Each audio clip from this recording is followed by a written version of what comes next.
Hi friends, welcome to Harmony Hills Home and Garden. I'm Jenny and we live and garden in Baltimore, Maryland.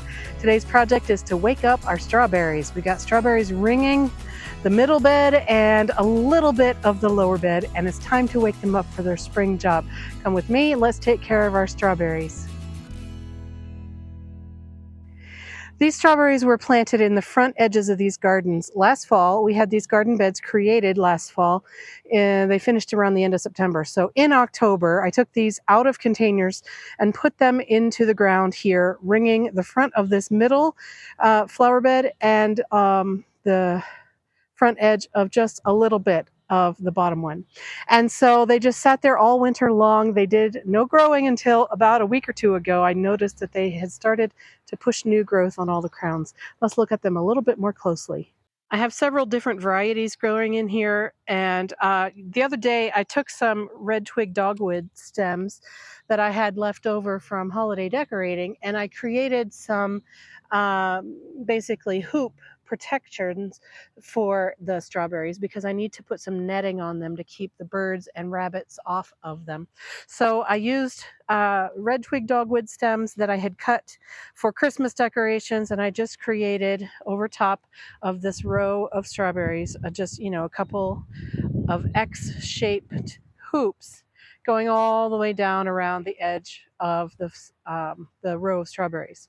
Now here, this variety is called Eversweet. So I have 1, 2, 3, 4 Eversweets. The next one is called Ozark Beauty. So I have 1, 2, 3, 4 Ozark Beauties. These are All-Star. I have several. This clump actually has already sent out runners and is already making babies over there. So several All-Stars in here. And the All-Stars come all the way down to, I believe, here. And then this last one on this level is Chandler. And it looks like I have 3 or so Chandler strawberries. You can see slight differences in the color of the leaves, the shape of the leaves, the vigor of the plants. So far, the All-Star ones are the most vigorous, which makes sense given their name. But they all look good.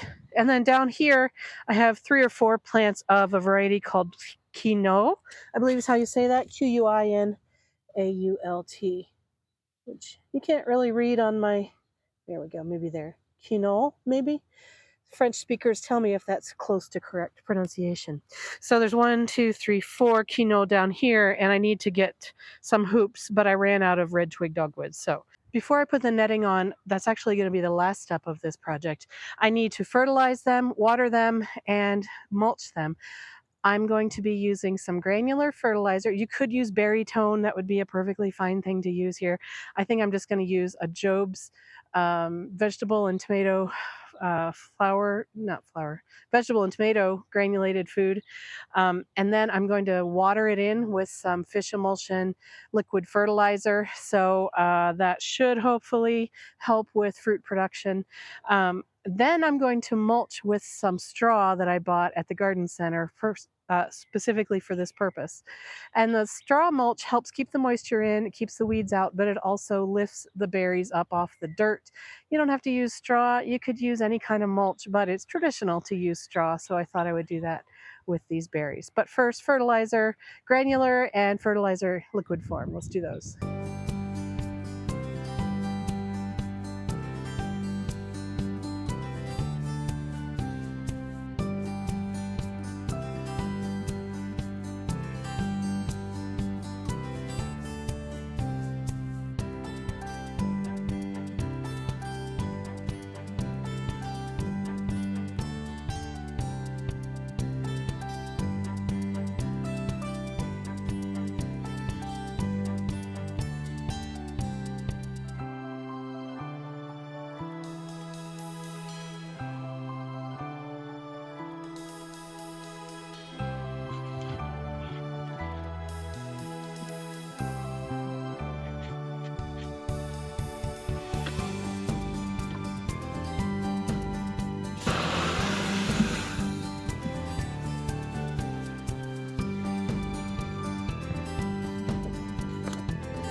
I got this bale of straw from my local garden center. Its intended purpose is to be a mulch for use when you're seeding, probably lawns or things like that.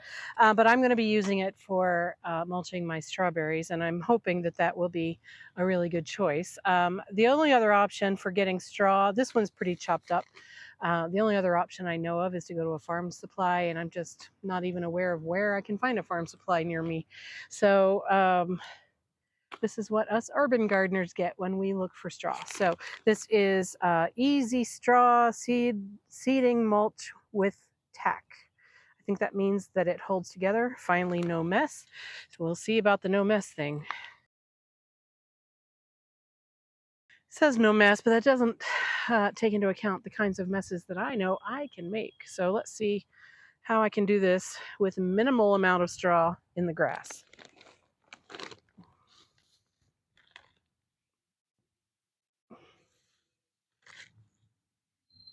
I'm going to get it under the plants, right up to the crown, so that when the strawberries grow out, they'll land on this straw, not on the dirt.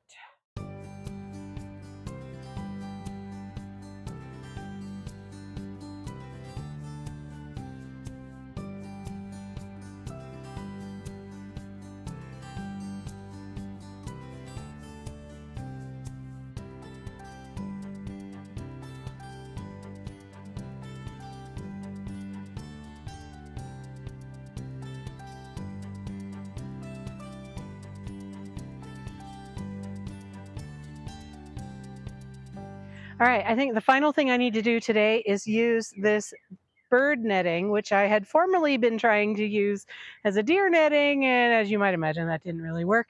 I'm going to use this bird netting to cover the strawberries to keep the birds and squirrels out of them as they grow and fruit this season. With any luck, we'll be able to have the strawberries for ourselves to eat, not the wildlife. So I have this big pile of tangled up mess that I need to wrangle a little bit. I'm going to be putting them into the soil using these landscape staples that I have for my irrigation lines. This is for my drip irrigation. I'm going to use these to put them into the soil here. And I don't know if it's going to be hard or easy or what, but I've got a tangly mess and I've got time. So here we go.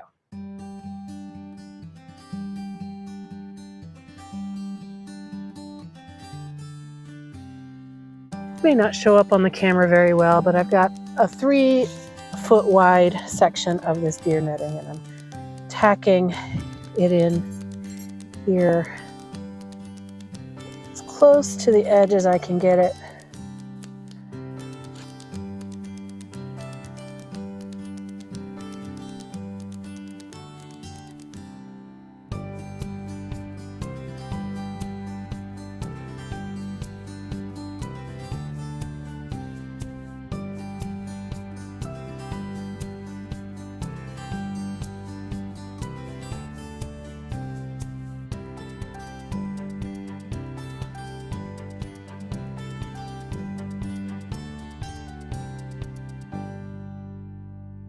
I now have the netting on this second tier garden. You can see I've just kind of gathered it and stapled it down.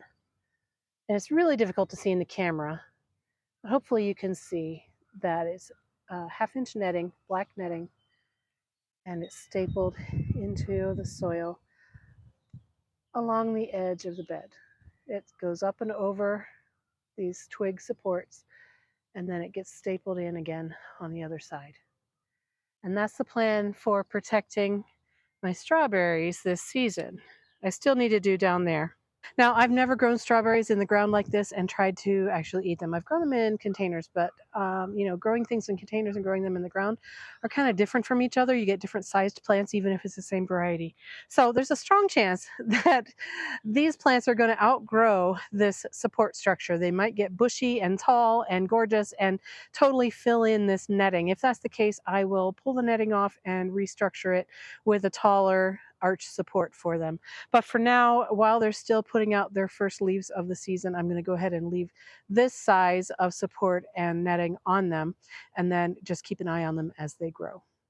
Now, for the strawberries down in the lower bed where I didn't have enough of the red twig dogwood stems to make hoops, I actually do have these ones that I purchased from the garden center. I got them last fall, and the idea was that I was going to cover my cabbages and my kale crops that I planted in the garden for the fall and over winter. But guess what? I forgot to use them and the frost cloth that I bought to go with them on my cabbages and kale. And so my cabbages and my kale died over the winter. Huh. You know, novice garden mistake. So I'm going to use these now for strawberry covers for my netting down there on those other 4 plants down there.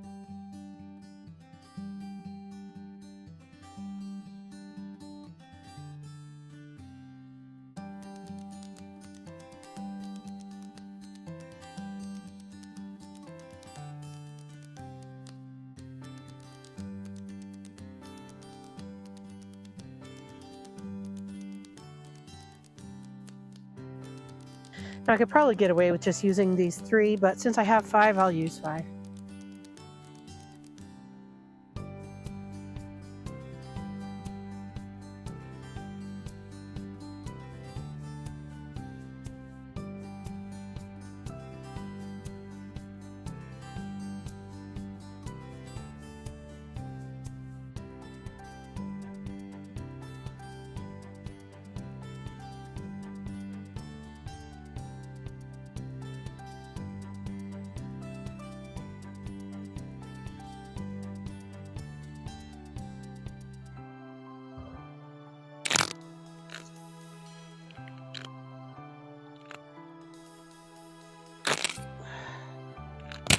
See how easy that was to tear?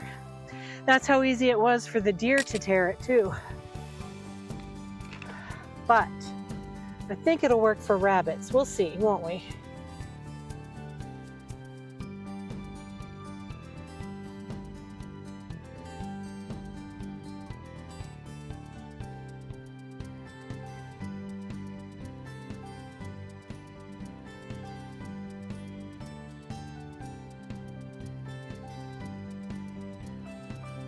I think this one looks neater and more, I don't know, tidy perhaps, but the hoops cost me 20 bucks and those hoops were free. So I say free is good.